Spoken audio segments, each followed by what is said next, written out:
Buenos días, mi nombre es Carolina Tomaso y hoy vamos a hablar del desarrollo del aparato cardiovascular correspondiente a la unidad 6 del área de embriología. Los objetivos de nuestra clase van a ser describir la formación del corazón tubular, explicar el origen de las cavidades cardíacas, el tabicamiento cardíaco y relacionar el desarrollo de las distintas estructuras que forman parte del corazón, así como de su tabicamiento, con las diferentes malformaciones congénitas. Al crecer, el embrión va a tener insatisfechos sus requerimientos nutritivos y esto va a desencadenar la necesidad de que se empiece a desarrollar el aparato cardiovascular. Es un proceso continuo y solapado que para estudiarlo se divide en partes. ¿Sí? Vamos a hablar de la hematopoiesis y angiogénesis primordial, con la formación de cúmulos angiogénicos, la placa cardiogénica y las aortas dorsales, la formación del tubo cardíaco, el desarrollo del sistema arterial y el desarrollo del sistema venoso, así como también la circulación fetal a término y sus cambios postnatales. Es importante decir que el sistema arterial, el sistema venoso y la circulación fetal va a ser el tema de la próxima clase. Vamos a hablar que el corazón está formado por 4 estirpes celulares. El primero que vamos a nombrar es el mesodermo cefálico, identificado con el número 1. ¿Sí? Vemos en la imagen cómo está ubicado, que tiene esa forma de herradura. Con el número 2 vamos a identificar el mesodermo perifaringio, que es el segundo estirpe celular. Con el número 3 a las crestas neurales, ahí ubicadas en el esquema. Y estas crestas neurales lo que van a formar es el tabique troncoconal y las válvulas semilunares, que ahí están identificadas. Y el epitelio celómico, identificado con el número 4, que originará el órgano proepicárdico. Este órgano proepicárdico lo que va a formar es el epicardio y los vasos coronarios.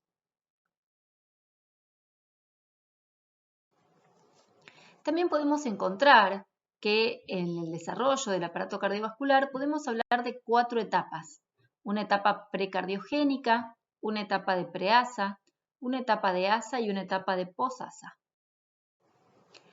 En la etapa precardiogénica, lo que vamos a hablar es durante el periodo de la gastrulación, ¿sí?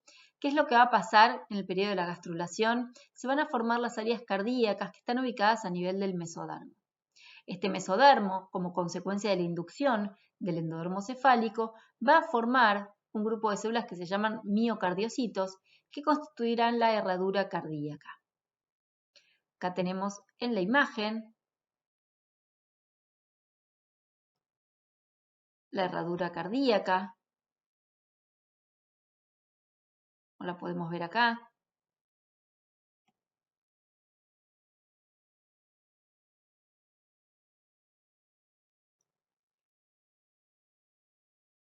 Ahí en la misma imagen se vuelve a ver la herradura cardíaca señalada. En la etapa de preasa o de corazón tubular, la placa cardiogénica se va a situar en la esplagnopleura, ¿sí? Recordemos que el mesodermo lateral, la parte más externa del mesodermo que se formaba, se delaminaba en una hoja parietal o somática y en una hoja visceral o esplácnica, ¿sí? A nivel cefálico ocurre lo mismo, ¿sí? Y a nivel de la hoja esplácnica se va a formar la placa cardiogénica. Se forman estos acúmulos angiogénicos que forman plexos al unirse y al unirse estos plexos constituyen los túbulos cardíacos, los túbulos endocárdicos. La esplagnopleura dorsal va a formar los primordios miocárdicos. Bien, acá vamos a ver un esquema de cómo se forma este corazón tubular, ¿sí? Teníamos la placa cardiogénica o campo cardiogénico primario, en la cual se formaban estos acúmulos angiogénicos que al unirse formaban plexos y estos plexos formaban los túbulos endocárdicos o túbulos cardíacos primitivos, ¿sí? Como consecuencia del plegamiento en sentido transversal, estos túbulos se unen y forman el corazón tubular o tubo cardíaco primitivo, ¿sí? Este tubo cardíaco primitivo está formado por 4 cavidades que son el seno venoso, aurícula, ventrículo y bulbo cardíaco.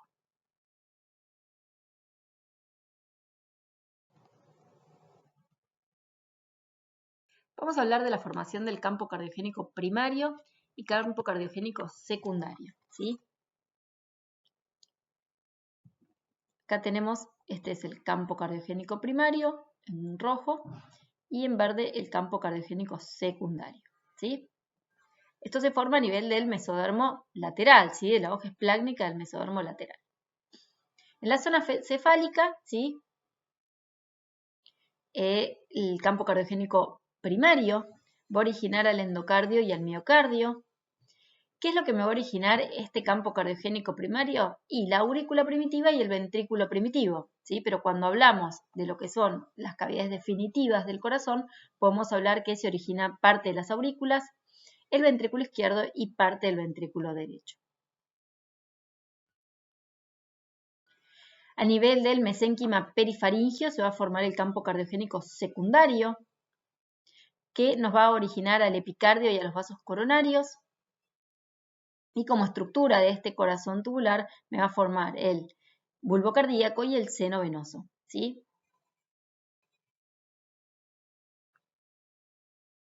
Acá tenemos, como dijimos al principio, el campo cardiogénico primario en colorado y el campo cardiogénico secundario en verde.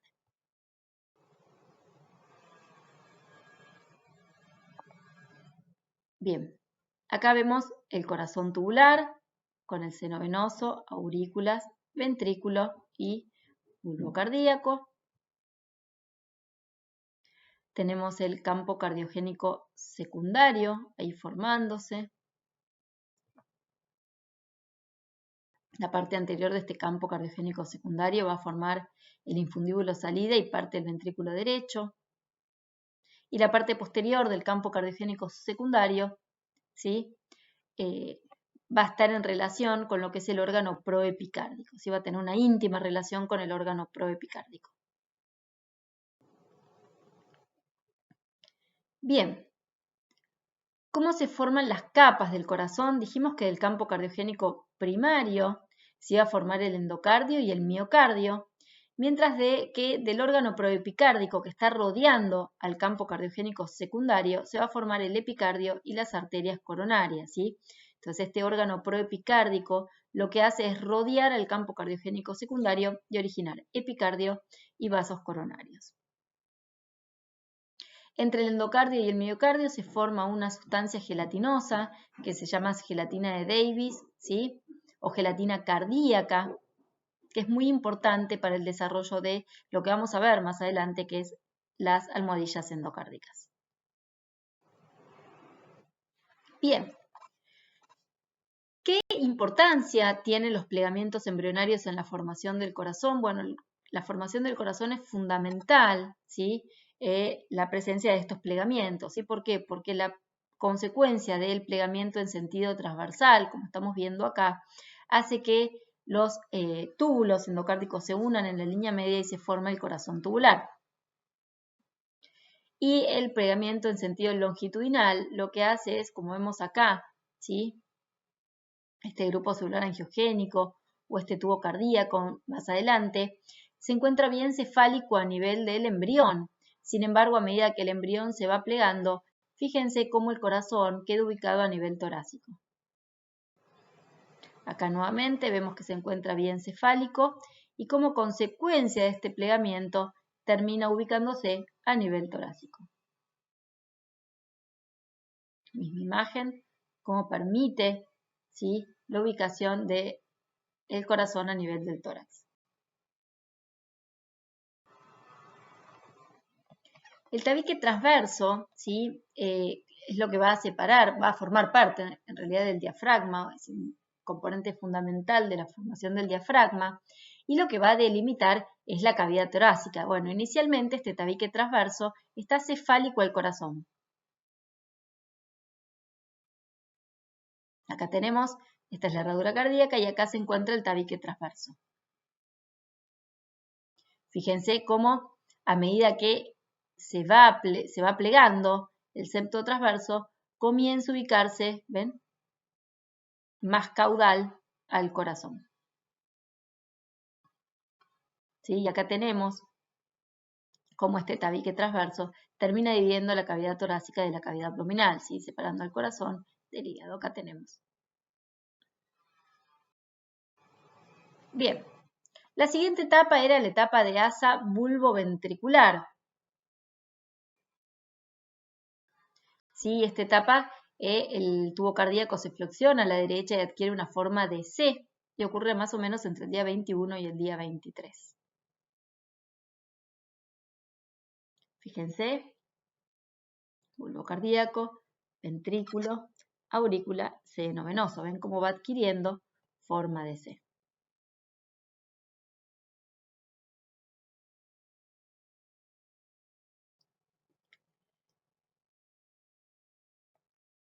¿Ven cómo se va plegando cada vez más?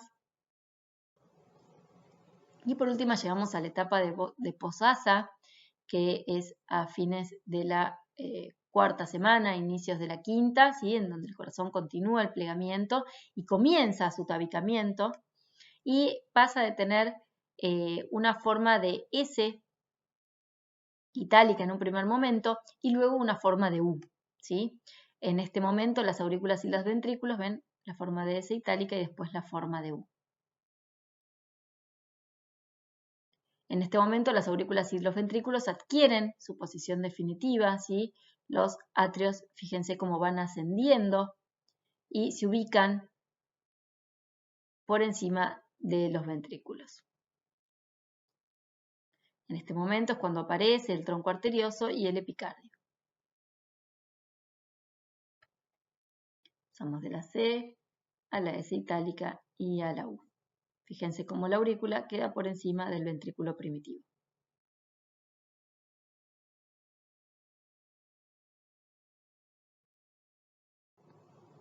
Bien.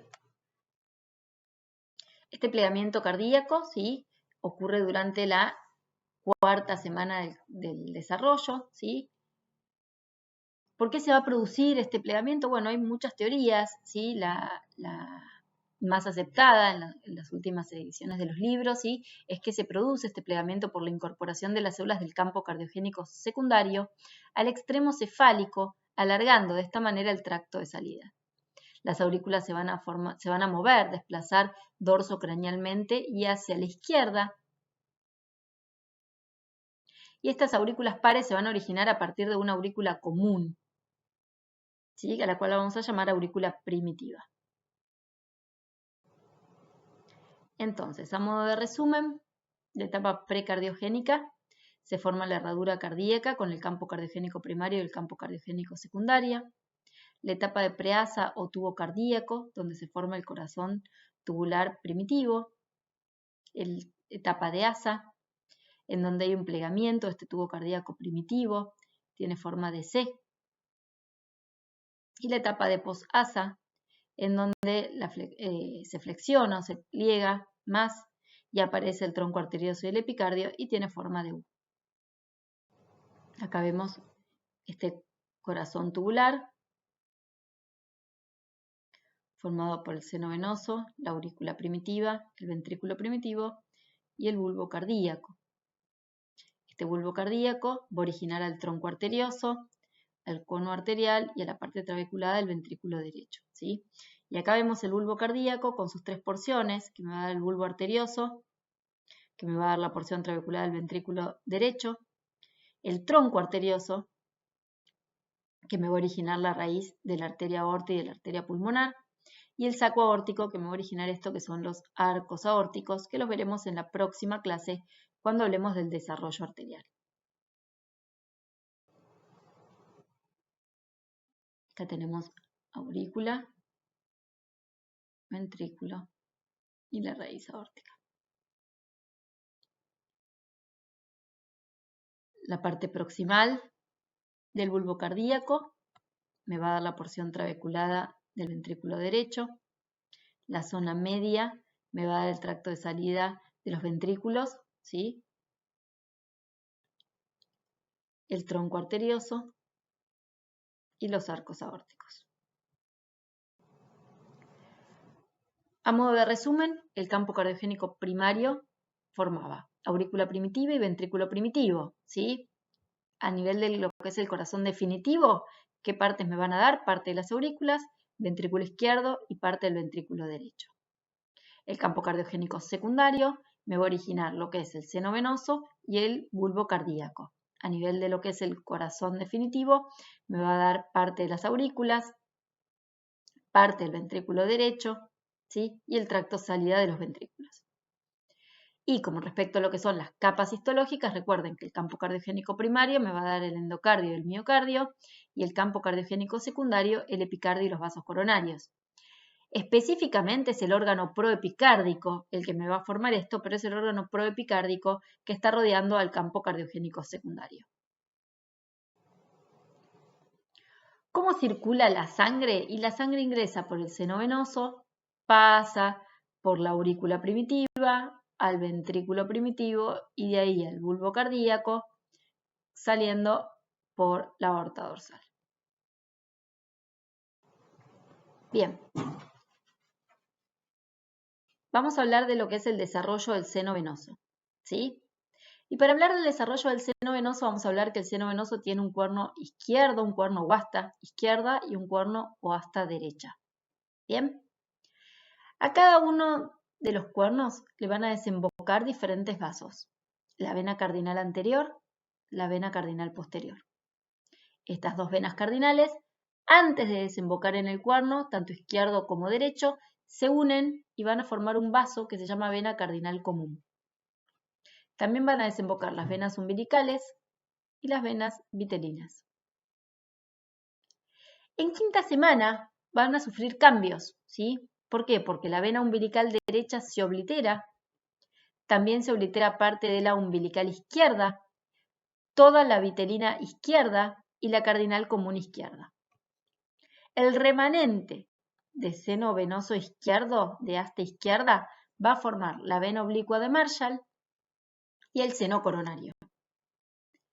La sangre va a ir de izquierda a derecha. Izquierda a derecha.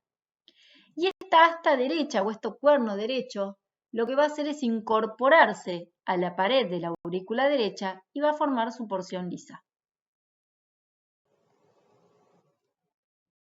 Bien, ¿qué más va a ocurrir a nivel del seno venoso? Tenemos la vena cardinal anterior izquierda, vena cardinal anterior derecha.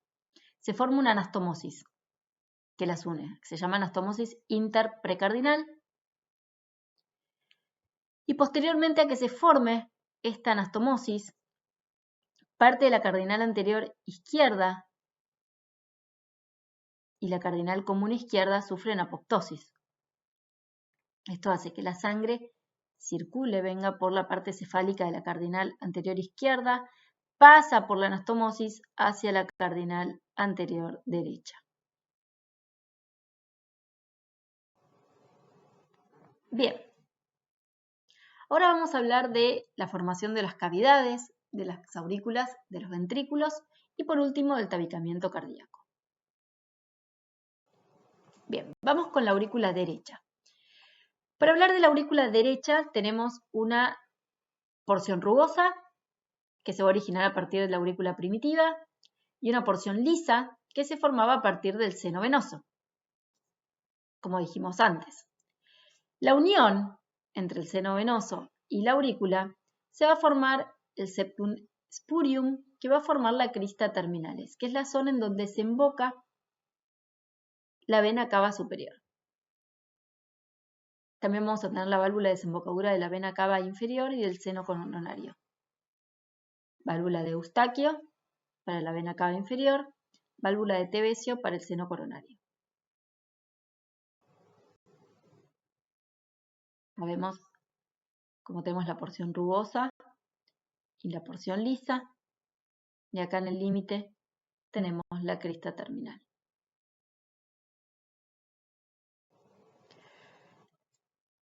Pasando por la aurícula izquierda también tenemos una porción rugosa que se origina de la aurícula primitiva, mientras que la porción lisa se va a originar del mesodermo de las venas pulmonares. Bien, vamos a hablar un poquito de cómo se forman las venas pulmonares y acá tenemos que las venas pulmonares en realidad se originan como una única vena pulmonar que se va a dividir en dos y cada una de estas ramas se va a dividir en dos, teniendo en definitiva 4 venas pulmonares.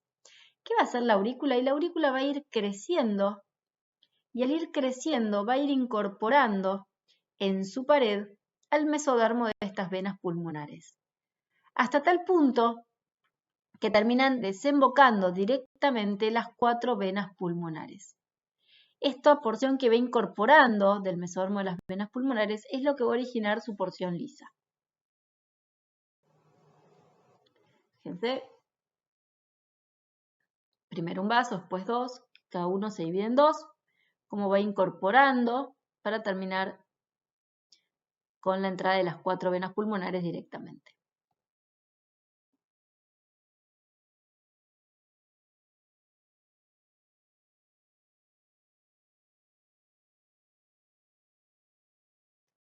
La porción rugosa y la porción lisa. Vamos a hablar de la formación de los ventrículos y este cuadro resume un poquito cómo se forman. Tenemos un un ventrículo derecho, un ventrículo izquierdo, que van a estar formados por una porción de entrada, una porción trabecular y una porción de salida. La porción de entrada de ambos ventrículos se va a originar a partir del ventrículo primitivo. La porción trabecular, ¿sí?, se va a originar en el ventrículo derecho de la porción proximal del bulbo cardíaco. Y en el ventrículo izquierdo se origina del ventrículo primitivo. El tracto de salida, tanto del ventrículo izquierdo como del ventrículo derecho, se va a formar del cono o bulbo cardíaco distal. Estos dos ventrículos van a estar separados por la presencia de un tabique interventricular, que ya lo vamos a ver cuando veamos el tabicamiento, pero tiene varios orígenes, ¿sí? El tabique interventricular primitivo, o también llamado septum inferius, las almohadillas endocárdicas y el tabique troncoconal que se origina de las crestas conotroncales.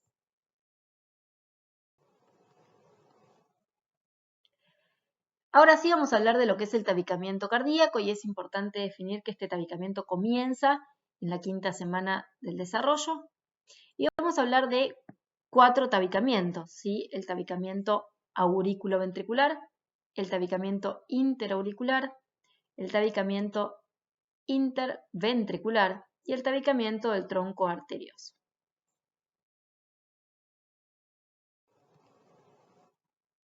Bien, vamos a hablar del tabicamiento aurículo-ventricular. Vamos a ver cómo es que se van a formar estas almohadillas endocárdicas que son fundamentales para dividir a la aurícula primitiva del ventrículo primitivo. Es importante comprender que esta aurícula primitiva y ventrículo primitivo en un primer momento están comunicadas por un gran canal que se llama canal aurículo-ventricular. Y como consecuencia de la formación de estas almohadillas endocárdicas, se va a separar este canal auriculoventricular en 2 partes, en 2 conductos, ¿sí? Entonces acá vemos la formación de estos repliegues, ¿sí?, que son masas opuestas, ¿sí?, de la gelatina cardíaca o gelatina de Davis, que al unirse forman estas almohadillas cardíacas o almohadillas endocárdicas.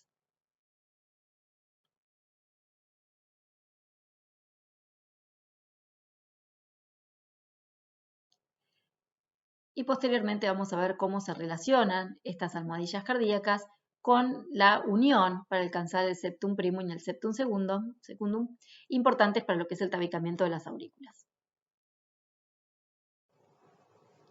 Acá tenemos, ¿sí?, cómo se va expandiendo esta gelatina hasta unirse y formar estas almohadillas endocárdicas. Fíjense que la gelatina cardíaca se forma también por un mecanismo de inducción en la que participan el miocardio y el endocardio.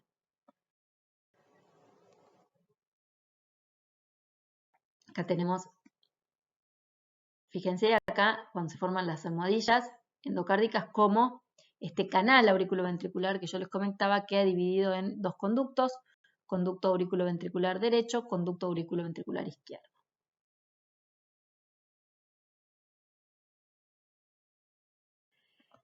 Bien. También es importante, además de las almohadillas endocárdicas que van a dividir a este canal en dos conductos, la formación de las válvulas auriculoventriculares. ¿Cómo se van a formar estas válvulas? Bueno, porque el tejido mesenquimático de las almohadillas se va a volver más fibroso y van a formar las válvulas. La válvula tricúspide, ubicada a la derecha, y la válvula mitral, ubicada a la izquierda. Si la tricúspide tiene 3 valvas, mientras que la mitral tiene 2 valvas. Bien. Una vez de que separamos al tabique, al aurícula primitiva, al ventrículo primitivo, vamos a separar ahora esta aurícula primitiva en dos aurículas, ¿sí? Una aurícula derecha y una aurícula izquierda. Y para ello vamos a necesitar de una serie de tabiques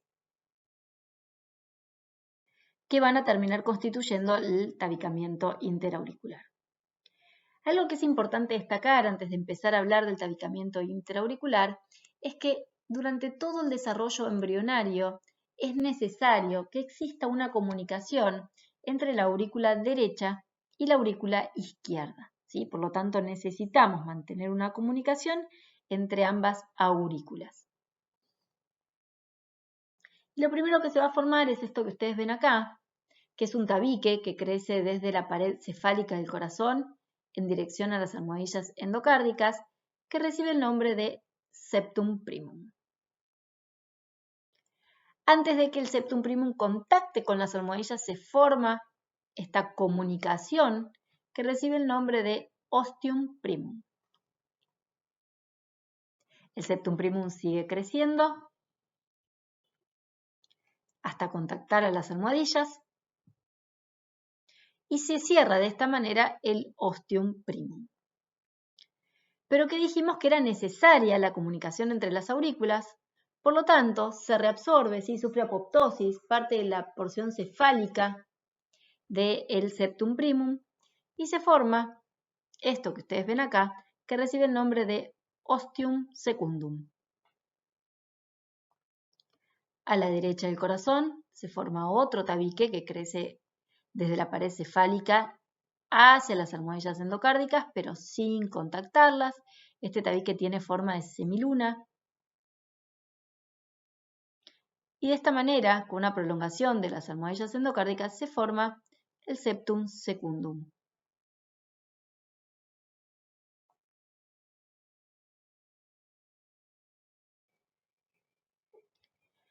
Entre el septum secundum, el septum primum y el ostium secundum se ve esta comunicación que ven acá, que recibe el nombre de fosa oval o foramen oval. Esta fosa o foramen oval permite el pasaje de sangre desde la derecha hacia la izquierda.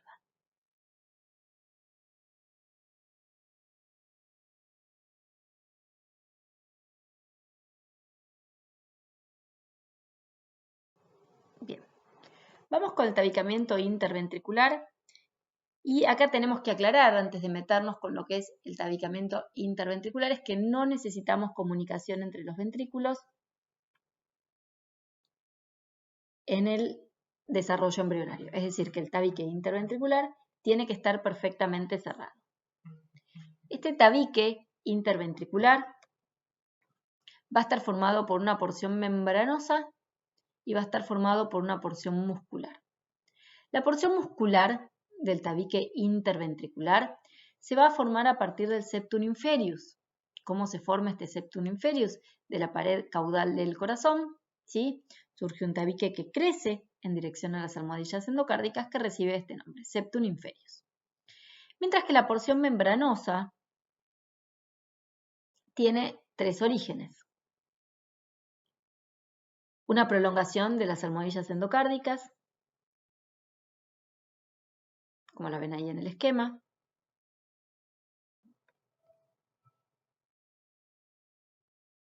La prolongación del septum inferius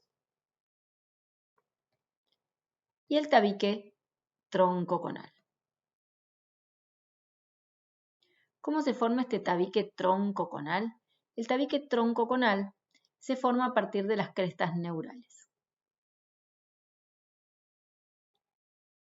Entonces, la porción muscular se origina a partir del septum inferius. La porción membranosa tiene tres orígenes: prolongación del septum inferius, prolongación de las almohadillas endocárdicas y el tabique troncoconal, que se origina de las crestas neurales.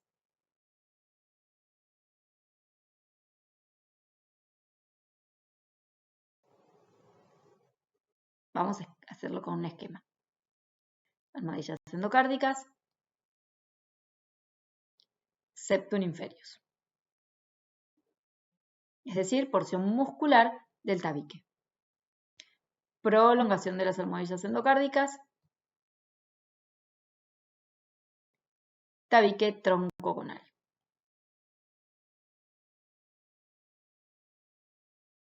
Este tabique troncoconal también va a dividir al tronco arterioso, que dijimos que originaba a la raíz de la aorta y a la arteria pulmonar.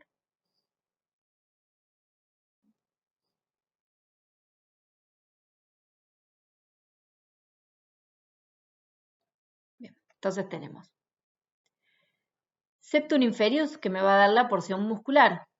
La porción membranosa tiene una prolongación del septum inferius, una prolongación de las almohadillas endocárdicas y el tabique troncoconal. Bien, vamos a ver el tabicamiento del tronco arterioso y la formación de la arteria pulmonar y de la arteria aorta.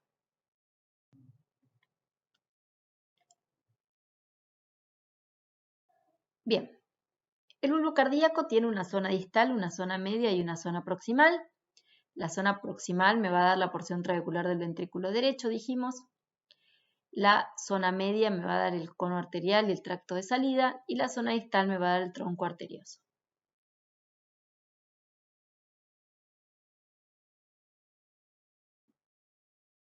Bien, acá vemos el tabique membranoso, ¿sí?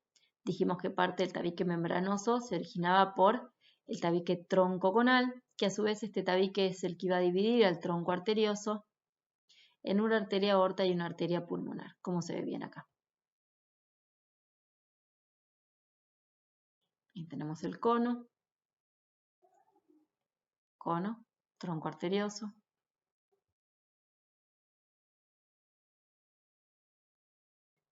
Bien, del cono van a surgir una cresta con dirección dextro-dorsal y una cresta que tiene dirección sinistro-ventral. Y del tabique vamos a tener una zona proximal que va a formar la cresta superior, que se une al dextro-dorsal del cono, y una inferior que se une a la sinistro-ventral, y una zona distal o tabique troncoconal que divide al saco aórtico en la raíz aórtica y la raíz pulmonar. Este tabique troncoconal va a crecer en forma helicoidal y de esta manera la aorta, que originalmente se origina del ventrículo derecho, termina saliendo del ventrículo izquierdo, y la pulmonar, que originalmente sale del ventrículo izquierdo, termina saliendo del ventrículo derecho. ¿Sí? Es importante esto porque si esto falla vamos a tener una malformación congénita importante, ¿sí? Entonces, en un primer momento, el tabique troncoconal es recto. Esto hace que la arteria pulmonar salga del ventrículo izquierdo y la arteria aorta salga del ventrículo derecho. Al ir creciendo se hace helicoidal, ¿sí? Al hacerse helicoidal, invierte el orificio de salida de los grandes vasos. Vemos cómo crece helicoidal, invirtiendo el origen de salida de los grandes vasos. ¿Sí? Ahí está, ven cómo crece helicoidal, permitiendo, en esta animación se ve claramente, cómo se invierte el orificio de salida de los vasos. Bien, tenemos el tronco y el cono, tabique inferior, el tabique superior. En el cono tenemos el dextrodorsal y el sinistro ventral. Fíjense cómo se unen y cómo se continúan. ¿sí? Y está el tabique pulmonar. Bien, las válvulas semilunares se van a formar por proliferación de tubérculos derivados del reborde troncal, ¿sí? Que se forman por agregado a las crestas neurales, ¿sí? Igual que el tabique troncoconal. Bien, hemos concluido con la clase de hoy, que es el desarrollo del corazón y su tabicamiento. ¿Sí? Es importante conocer el origen de ese corazón tubular, las 4 estirpes celulares que van a originar el corazón y cuáles son los derivados que da cada una de ellas. Conocer específicamente el origen de cada porción de las cavidades cardíacas y estudiar el tabicamiento cardíaco en detalle a fin de poder comprender las posibles malformaciones congénitas que estudiaremos más adelante. Muchas gracias.